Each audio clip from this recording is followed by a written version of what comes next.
Hola, mi nombre es Yuri Mauricio Chualín, soy médico traumatólogo ortopedista y conmigo vamos a revisar un poco la parte de las preguntas en traumatología en ENANC y en salud. Tenemos un paciente de 72 años que tropieza al caminar, siente dolor en la cadera derecha y cae. Al examen físico tiene impotencia funcional marcada, la cadera es dolorosa y al examen físico hay impotencia funcional marcada, cadera derecha dolorosa, acortamiento del miembro con aducción y rotación externa.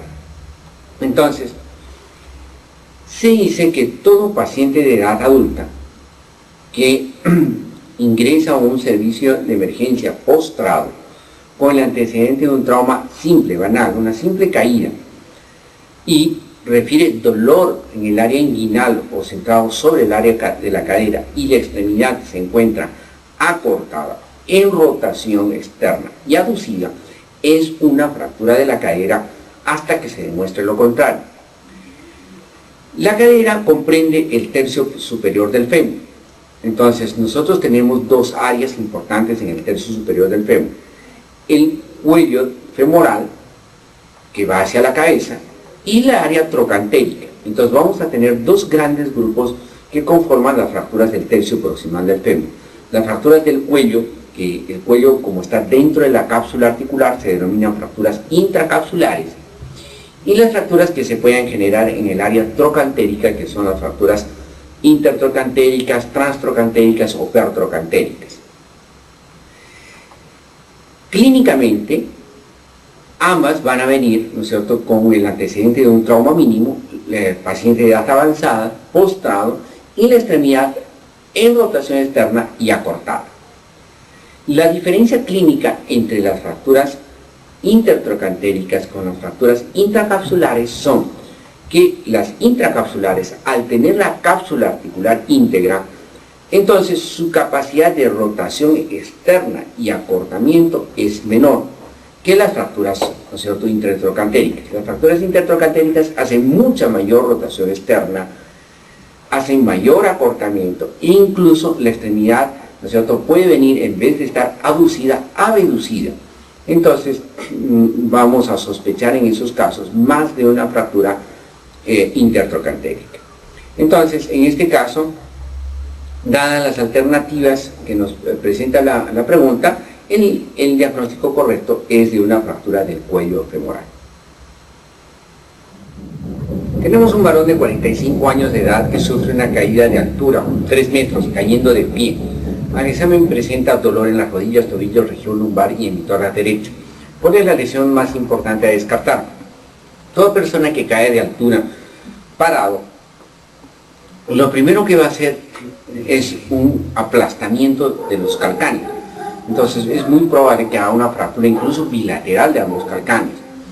Entonces, al caer el apoyo de los pies va a determinar además que, ¿no es cierto?, el paciente, toda la zona proximal de la pelvis se venga y haga una hiperflexión forzada.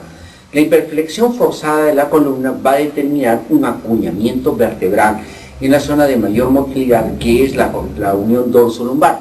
Estamos hablando de D10 a L2. Y va a ser un acuñamiento vertebral en esa área. Y va a ser la lesión más importante que se puede presentar en este tipo de pacientes.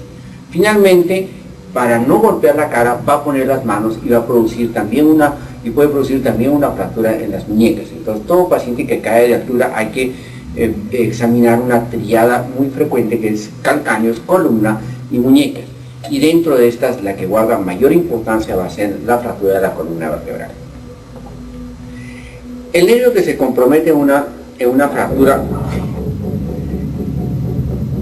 en el canal de torsión del húmero va a ser el nervio radial. Como comentamos, el nervio radial discurre por toda la cara posterolateral del húmero, unido al canal de torsión por un tabique fibroso. Es por eso que al producirse una fractura en el tercio medio y distal, este nervio va a ser elongado, traccionado y eventualmente, ¿no es cierto?, incluso seccionado.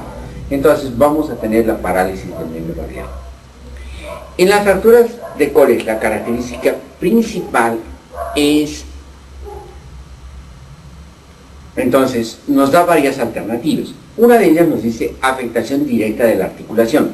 La fractura del coles, como comentamos, es una fractura que se produce en la parte distal del radio, se presenta en personas adultas mayores a través de una caída muy simple con hiperextensión dorsal y determina una fractura extraarticular. No es una fractura articular, es una fractura extraarticular a 2.5 centímetros de la interlínea articular. Entonces, ¿tiene una afectación directa de la articulación? No. ¿Se produce en el tercio proximal del cúbito? Tampoco. ¿Afecta la estiloides cubital? Solo en el 25% de los casos. ¿Ocurre en el extremo proximal del radio? No. Y la característica real es que la articulación no está comprometida. Entonces, esa es la alternativa de respuesta correcta. Tenemos un varón de 38 años de edad, es atropellado y presenta deformidad en la pierna derecha, muy dolorosa y no puede caminar. ¿Cuál es la medida a tomar en el lugar del accidente?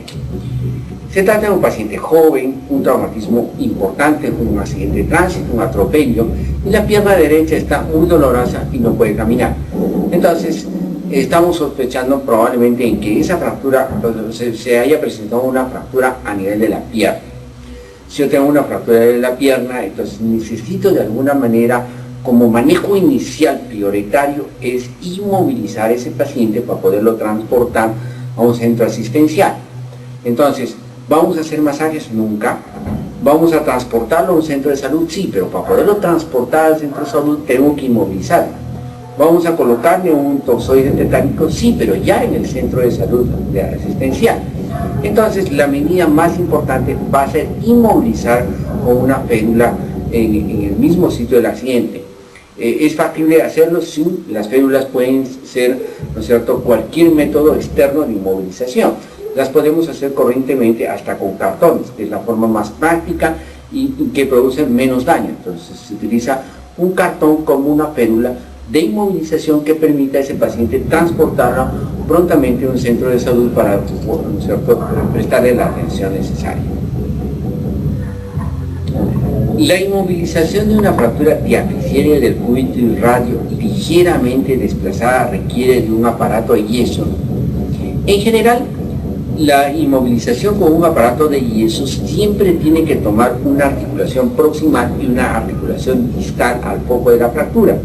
Si nuestra foco de fractura en este caso es la parte media del cúbito y el radio, mi yeso tendrá que incluir la mano y tendrá que incluir, ¿no es cierto?, el codo. Entonces, el yeso va a ser desde el brazo hasta la mano, y a esos yesos se los denomina yesos, ¿no es cierto?, braquiopalmares. Entonces, es la forma como vamos a inmovilizar una fractura diaficiaria del cúbito y radio. La fractura de la epitróclea se asocia a qué tipo de lesión. La epitróclea, entonces, se va a presentar en la cara interna del codo, es donde van a insertarse un grupo muscular de los músculos epitrocleares, justamente, que son básicamente los flexores de la mano y de la muñeca. Entonces, cuando se producen traumatismos con el codo en valgo, esta zona epitroclear puede arrancarse, incluso determinarse una luxación del codo y la epitróclea incluso meterse intraarticularmente. Paralelamente a la epitróclea, ¿no es cierto?, tenemos un surco que es el surco epitrócleo olecraniano. Entonces tiene por la parte externa al olecrano y por la parte interna al epitrócleo. Entonces por ese surco discurre el nervio cubital. Entonces es una estructura neurológica que con facilidad puede verse comprometida cuando se generan fracturas epitrocleares.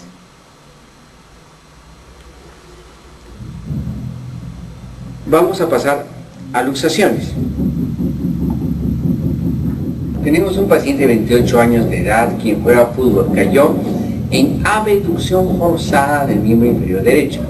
Acude por dolor a nivel de la cadera, limitación funcional y aparente acortamiento de dicha extremidad. ¿Cuál es la siguiente entidad más probable de diagnóstico? Entonces, un paciente joven, un trauma deportivo, cae en abducción forzada, se está llevando todo el músculo en abducción forzada. Entonces, si nosotros hacemos una abducción forzada, necesariamente la extremidad va a ir en rotación externa y la cadera va a tender a saltar de su posición, ¿no es cierto?, hacia la parte anterior, determinando una luxación anterior de la cadera. Para que se produzca una luxación posterior, el mecanismo es inverso, o sea, tendría que ser una abducción forzada. Entonces, y eso llevaría a que la cabeza femoral se vaya en posterior. Entonces, descartamos, ¿no es cierto?, la presencia de una luxación congénita de cadera, porque no, a los 28 años ya tendríamos, ¿no es cierto?, sintomatología importante. Sin embargo, la alternativa D nos habla de una luxación obturatriz. Las luxaciones de la cadera pueden dividirse en anteriores y posteriores, como hemos visto, y pueden dividirse también en altas o bajas, de acuerdo a la posición en que se encuentra la cabeza del fémur.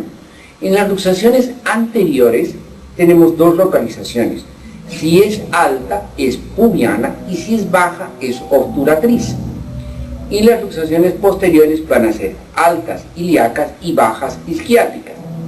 La diferencia clínica entre las luxaciones altas o bajas es la presencia de la flexión de la rodilla. En las luxaciones altas, la rodilla está en extensión, y en las luxaciones bajas la rodilla está semiflexionada.